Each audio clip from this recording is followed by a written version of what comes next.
अस्सलाम वालेकुम। मेरा नाम शाजी खान है। आप देख रहे हैं इसके मैथमेटिक्स। आज हम करने जा रहे हैं चैप्टर नंबर 7 डिस्क्रीट मैथमेटिक्स। के एच रोज़न की ये बुक है, 7th एडिशन है इसका। चैप्टर नंबर 7 हम स्टार्ट करने जा रहे हैं। चैप्टर नंबर 7 है रिलेशन। सबसे पहले हम डिफ़ाइन करेंगे रिलेशंस, फिर कुछ एग्जांपलें देंगे और उसके बाद उसकी प्रॉपर्टीज़ करेंगे। तो आइए चलते हैं, डिफ़ाइन करते हैं रिलेशन। कि रिलेशन क्या होता है, व्हाट इज़ रिलेशन। पहले यहाँ पर हेडिंग देते हैं रिलेशन का। रिलेशन रिलेशन हमारे पास है कि let A and B two non empty set a binary relation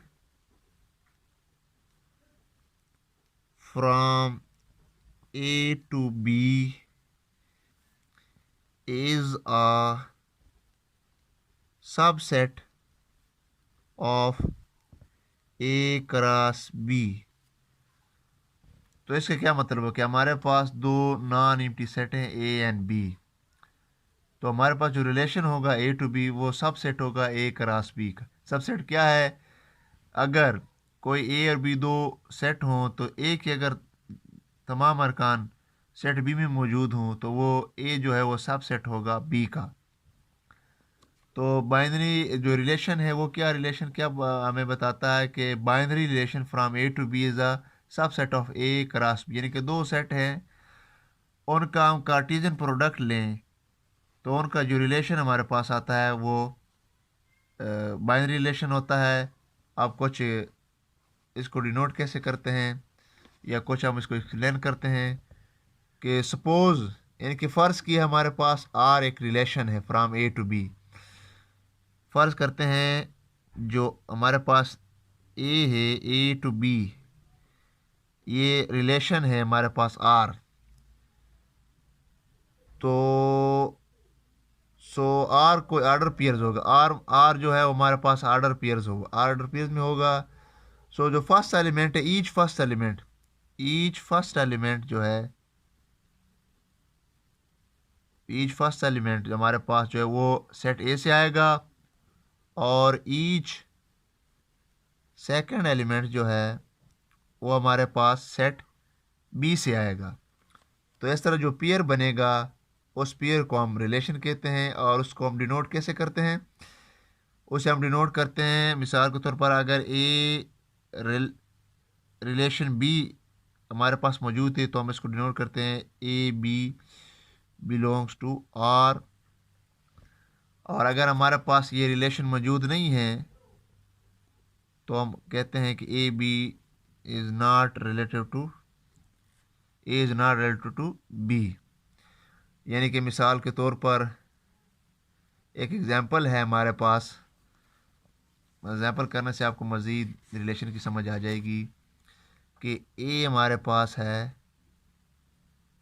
0 1 2 और बी हमारे पास है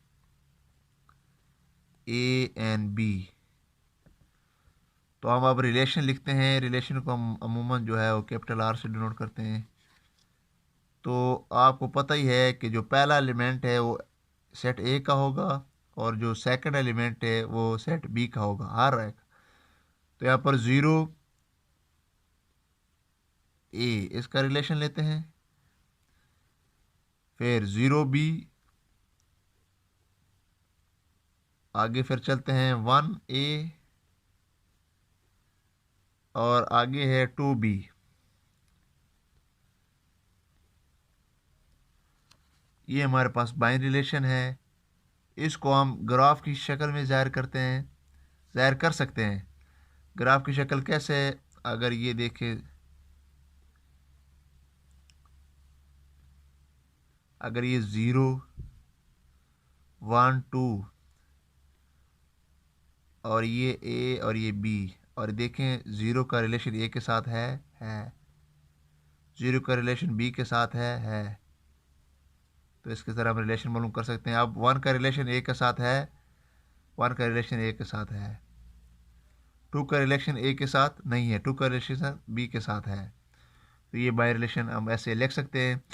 और इसको जो है वो कार्टेशियन प्रोडक्ट में भी लिख सकते हैं, जैसा कि हमारे पास ये कोई रिलेशन है ए बी और ये है 0 1 2। तो हम, क्योंकि ए जो है वो ज़ीरो का रिलेशन जो है वो ए के साथ है, तो यहाँ पर हम क्रॉस लिख देंगे कि इसका है। ज़ीरो का बी के साथ है क्रॉस लिख देंगे। वन का ए के साथ है क्रॉस लिख देंगे। वन का बी के साथ नहीं है तो नहीं है, तो टू का ए के साथ भी नहीं है और टू बी के साथ है। तो हम इस तरह भी इसको मालूम कर सकते हैं। ये है एग्जाम्पल जो है, ये जो डिस्क्रीट मैथमेटिक्स की एग्जाम्पल नंबर जो हमने अब करनी है, एग्जाम्पल नंबर 3। क्योंकि एग्जाम्पल नंबर 1 और 2 थ्योरेटिकल है, हम एग्जाम्पल नंबर 3 करते हैं। ये भी रिलेशन के रिलेटेड है। यहाँ पर दिया हुआ है कि अगर a इज इक्वल टू, यहाँ पर एग्जाम्पल जो है 3, अगर a इज इक्वल टू 0, बल्कि ही एग्जाम्पल जो है जो हमने पीछे की थी, ये एग्जाम्पल नंबर 3 है डिस्क्रीट मैथमेटिक्स की। ये वाली, ये डिस्क्रीट मैथमेटिक्स की एग्जाम्पल है। यहाँ पर हम इन सब को कैसे लिख सकते हैं, देखें कि अगर ज़ीरो जो है, अगर ज़ीरो रिलेटिव टू, अगर ज़ीरो जो है ज़ीरो रिलेशन ए मान रहा है, तो हमारे पास हमें एब्सोल्युटली पता होगा कि ए ज़ीरो और ए जो है वो बिलोंग कर रहा है आर के साथ। इसके साथ यहाँ देखें टू और ए का रिलेशन नहीं बन रहा, टू इस टू का और ए के साथ कोई रिलेशन नहीं है। तो इसका मतलब क्या है कि जो टू है वो डज नॉट रिलेट टू ए। इसका मतलब है टू और ए जो है वो हमारे पास इस आर का रिलेशन नहीं है, सो इसका रिलेशन हमारे पास मौजूद नहीं है। अब हम चलते हैं इनके प्रॉपर्टीज़ की जानिब। इनकी हम बेसिक जो है वो 3 प्रॉपर्टीज़ करते हैं। प्रॉपर्टीज़ नंबर 1 है इसका प्रॉपर्टीज़ पहले करते हैं। Properties of relations, properties. तो इसकी पहली प्रॉपर्टी है reflexive. Property number 1 reflexive. Reflexive property को पहले डिफाइन करते हैं। रिफ्लेक्सिव प्रॉपर्टी है क्या, उसको पहले हम डिफाइन करना है, उसके बाद हम आगे चलेंगे। तो आर रिलेशन आर, क्योंकि रिलेशन को आर से डिनोट करते हैं तो ये आर लिखेंगे। Relation R on a set A, on a set A, यानी कि रिलेशन आर है, कोई भी सेट ए है उस पर कोई रिलेशन हम ले रहे हैं R, is called reflexive if, यानी कि उस ए सेट का जो हर एलिमेंट जो है वो अपने साथ, यानी कि अगर ए का रिलेशन अपने साथ हो, ए के साथ हो और वो बिलोंग कर रहा है आर से, for every element, for every element of A, यानी कि ए बिलोंग्स टू ए। इसका क्या मतलब है कि ऐसा रिलेशन जो हम सेट ए पर ले रहे हैं वो रिफ्लेक्सिव होगा अगर ए का आर एलिमेंट अपने साथ कोई रिलेशन बनाए और वो रिलेशन उस आर में कंटेन करे ए का आर एलिमेंट, तो उसे हम रिफ्लेक्सिव प्रॉपर्टी कहते हैं।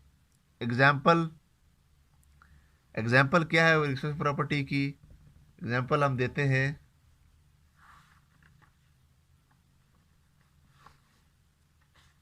एग्जाम्पल है कि R1 हमारे पास है। ये एग्जाम्पल नंबर 7 है बुक में, एग्जाम्पल नंबर 7 कि consider the following relation on, यानी कि कोई सेट है ए हमारे पास, कंसिडर वो है 1 2 3 and 4, तो उसमें रिलेशन उन्होंने दिए हुए हैं R1 इज इक्वल टू 1 1 1 2 2 1 2 2 3 4 4 1 और 4 4। अब R2 है, यानी कि इन्होंने 3 4 रिलेशन ड्रा की हुई। R2 हमारे पास है 1 1 1 2 और 2 1। R3 हमारे पास है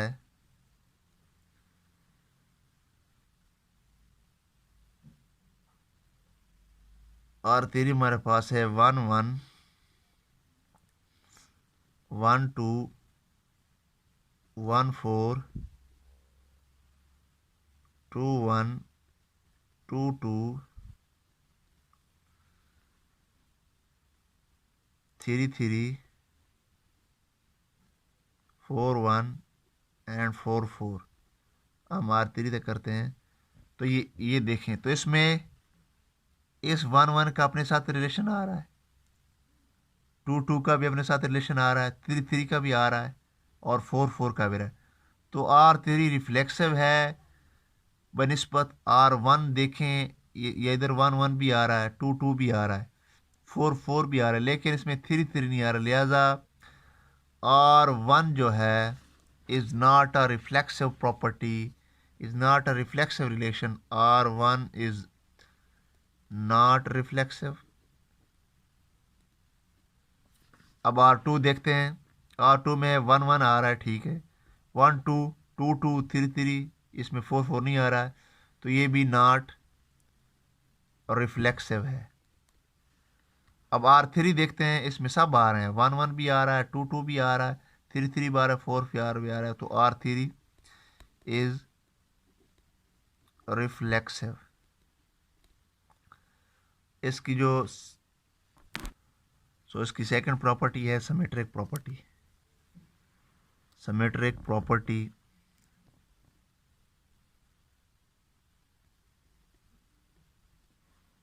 सिमेट्रिक सिमेट्रिक प्रॉपर्टी पढ़ते हैं इसकी।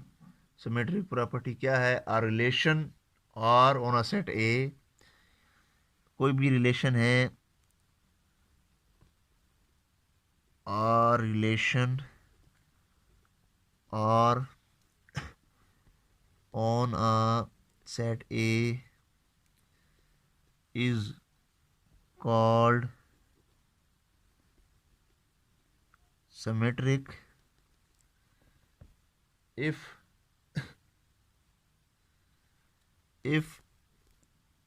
AB belongs to R implies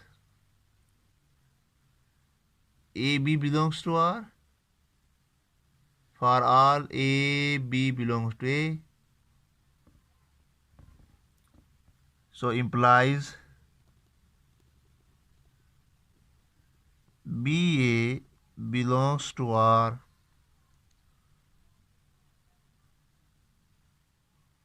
is so ये है सिमेट्रिक प्रॉपर्टी। यानी कि क्या है, अगर ए बी यानी कि A relation B belongs to R कह रहा है, तो बी रिलेशन ए बी उस जो रिलेशन हमारे पास मौजूद है यानी कि आर, उसमें बी रिलेशन ए रिलेशन बी और बी रिलेशन ए बी वहाँ पर मौजूद होना चाहिए। अगर ना हो तो वो सिमेट्रिक नहीं है।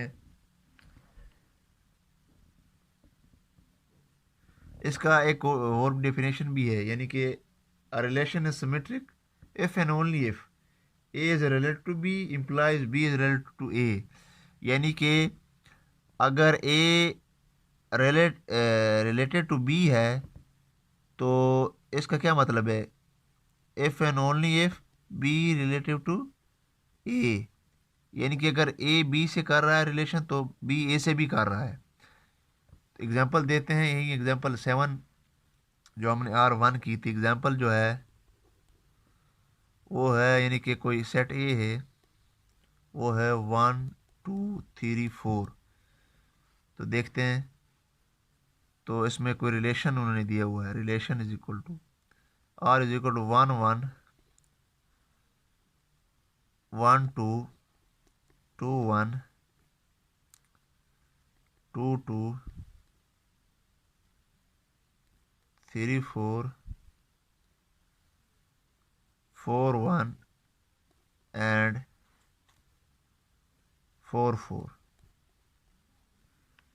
तो यहाँ देखें, इसमें जो are,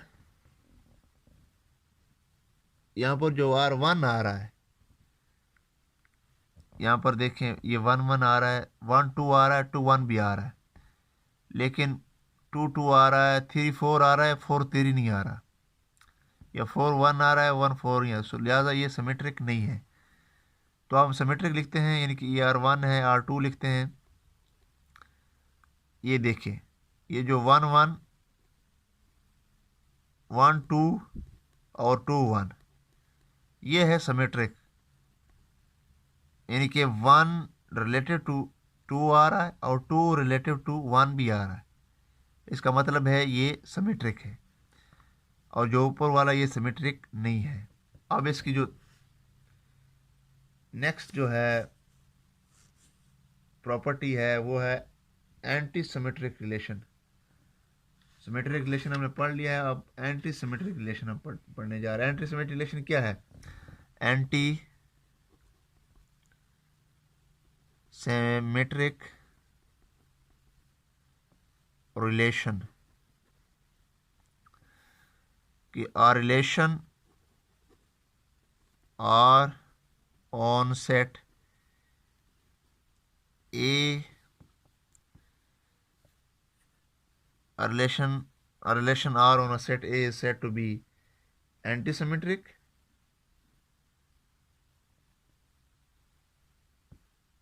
Is called antisymmetric if, यानी कि कोई भी रिलेशन हम R जो सेट ए पर ले रहे हैं वो एंटी सिमेट्रिक होगा अगर A B belongs to R का रहा, A B belongs to R and B A belongs to R, यानी कि A B belongs to R का रहा, B A belongs to R का रहा, then A is equal to B. Then इसमें ये शर्त है कि A is equal to B होना चाहिए। इसका क्या मतलब है? यानी कि अगर रिलेशन कोई भी रिलेशन आ रहा हूँ ले रहे हैं सेट ए पर, वो एंटी सिमेट्रिक होगा अगर ए बिलोंग्स टू आर का रहा है, ए बी, और B A B belongs to R, then A is equal to B होना चाहिए। इसका क्या मतलब है? कि कोई भी रिलेशन है, ए कोई रिलेशन है, रिलेशन इज एंटी सिमेट्रिक अगर there are no pair of distinct elements a and b with are related b and b related to a। इसका क्या मतलब है? इसका क्या मतलब है कि a is equal to B, एक शर्त है, क्योंकि अगर, यानी कि अगर एक 1 2 बिलोंग्स टू आर कर रहा है और 2 1 भी बिलोंग्स टू आर कर रहा है, तो ये जो पहली शर्त है तो पूरी होगी। अब क्या है कि a is equal to B, A is equal to B, यानी कि जो 1 1 है, यानी कि 1 A is equal to B यहाँ पर, यानी कि ये जो 1 इज इक्वल टू ये आपस में इक्वल होने चाहिए, यानी कि 2 2 भी बिलोंग्स कर रहा हो आर से और 1 1 भी बिलोंग्स कर रहा हो आर से। तो ये हमारे पास है एंटी एंटी सिमेट्रिक में एक और फ़र्क भी है सिमेट्रिक और एंटी सिमेट्रिक में। उसमें ये फ़र्क है कि उसमें जो जो पेयर्स हैं वो डिस्टिंक्ट एलिमेंट्स, यानी कि no pair of distinct elements A and B with A related B and B related to A. यानी कि अगर एग्जांपल है, जैसे एग्जांपल पीछे हमने की थी कि ए इज इक्वल टू 1 2 3 4, इसमें यानी कि डिस्टिंक्ट पेयर नहीं होने चाहिए। A no pair of distinct elements, यानी कि डिस्टिंक्ट एलिमेंट्स के A and B with A related to B and B related to A. तो यानी कि कोई एग्जांपल है, तो इसमें जो हमारे पास एक रिलेशन उन्हें दी हुई है एंटी सिमेट्रिक की, वो क्या है? वो है 1 1 3 एंड 2 1। ये हम पहले चेक करते हैं कि ये सिमेट्रिक है, सिमेट्रिक नहीं है। एंटी सिमेट्रिक है क्योंकि यहाँ पर देखें ये ए है, इसका पहला कॉलम, इसका पहला जो है एलिमेंट, और इधर जो देखे ये बी है, तो ए इज इक्वल टू बी आ गया। यानी कि इसकी शर्त ये थी कि A is equal to B, तो ये हमारे पास है एंटी सिमेट्रिक। आगे चलते हैं, हम ट्रांजिटिव रिलेशन पढ़ते हैं। ट्रांजिटिव रिलेशन क्या है? ट्रांजिटिव रिलेशन, ट्रांजिटिव रिलेशन क्या है? का relation R on a set A is called transitive if, transitive होगा अगर A B belongs to R and B C belongs to R, then A C belongs to R। तो ए सी भी are से belong करेगा। इसमें एग्जांपल हम देते हैं, एग्जांपल नंबर जो है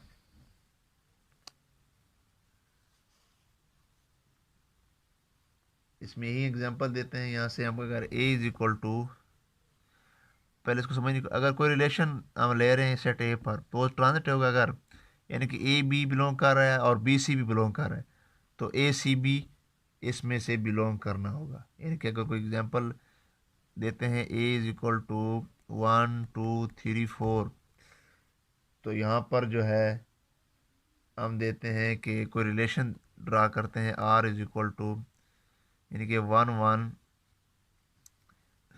1 2 1 3, सॉरी 1 3 नहीं है, 2 3 1 3 एंड 4 4। तो पहले हम चेक करते हैं कि A B belongs to R, तो यहाँ पर A B belongs to R कर रहा है, A B belongs to R, पहला ए दूसरा बी।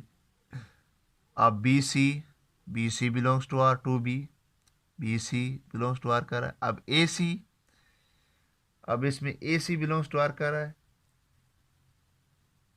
तो इसमें A C belongs to are.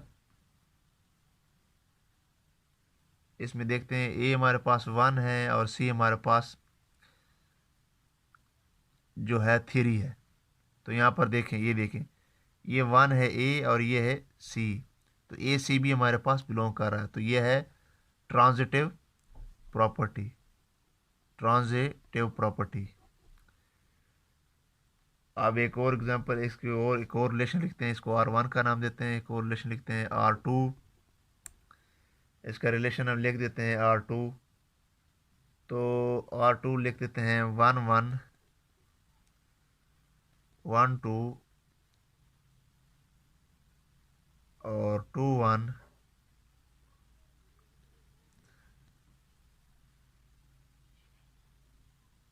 2 2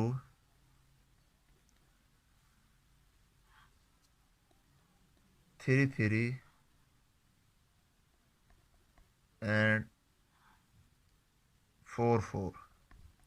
तो यहाँ पर देखें ए बी बिलोंग कर रहा है, और यहाँ पर जो देखें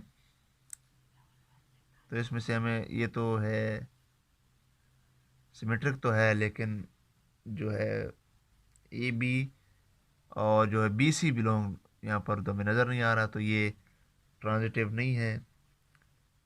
इसी तरह जितने भी एग्जांपल दी हुई इस बुक में, आप ये यहाँ पर देकर कर सकते हैं। उम्मीद है आपको समझ आएगी। अल्लाह।